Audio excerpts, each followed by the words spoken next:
วั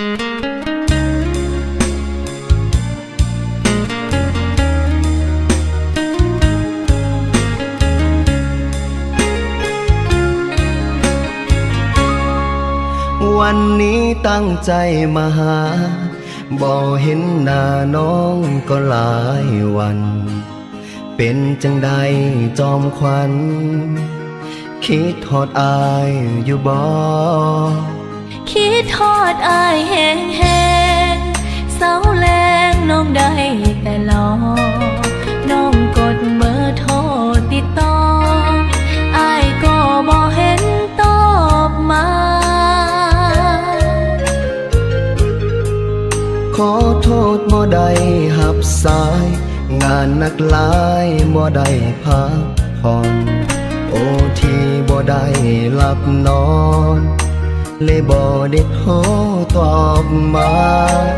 หรืออายมีคนใหม่คอยเอาใจปล่อยน้องคอยท่าบ่เคยนอกใจแก้วตาที่อายขาพอหาโอกาส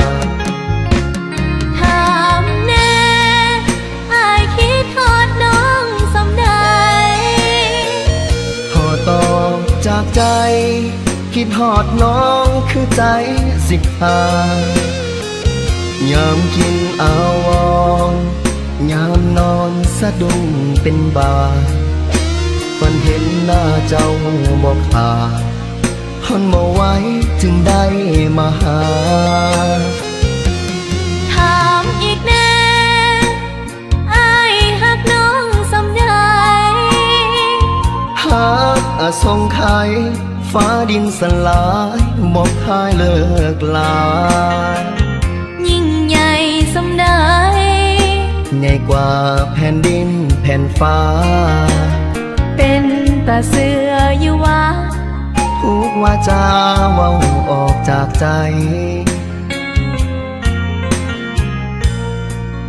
วันนี้ที่อายมาหาอยากบอกว่าฮักเด้อคนดีน้องย่านบาดอายสิหนีน้องสิทนคิดทอดบ่ไหวอายสิพยายามโทรมาสื่อสารหัวใจสองแก้มน้องอย่าให้ไผสองไหลอย่าให้ไผสู้บอกกล้าดอกพ่อเนื้ออุ่นพอหัวใจให้อายหมดแล้ว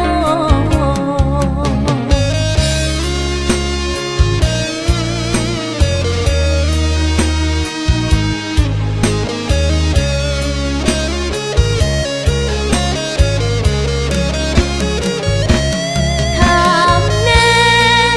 อายคิดทอดน้องสำใดขอตอบจากใจคิดหอดน้องคือใจสิขาด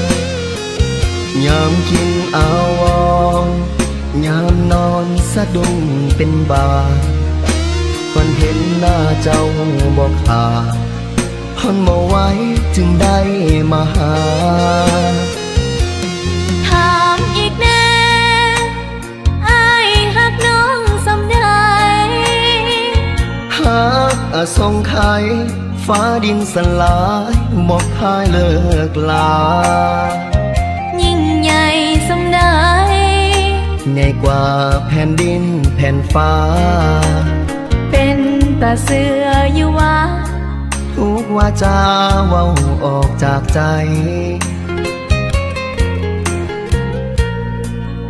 วันนี้ที่อายมาหาอยากบอกว่าฮักเด้อคนดีน้องย่านบาดอายสิหนีน้องสิทนคิดทอดบ่ไหวอายสิพยายามโทรมาสื่อสารหัวใจสองแก้มน้องอย่าให้ไผสองไหลอย่าให้ไผสู้บอกกล้าดอกพ่อเนื้ออุ่นพอหัวใจ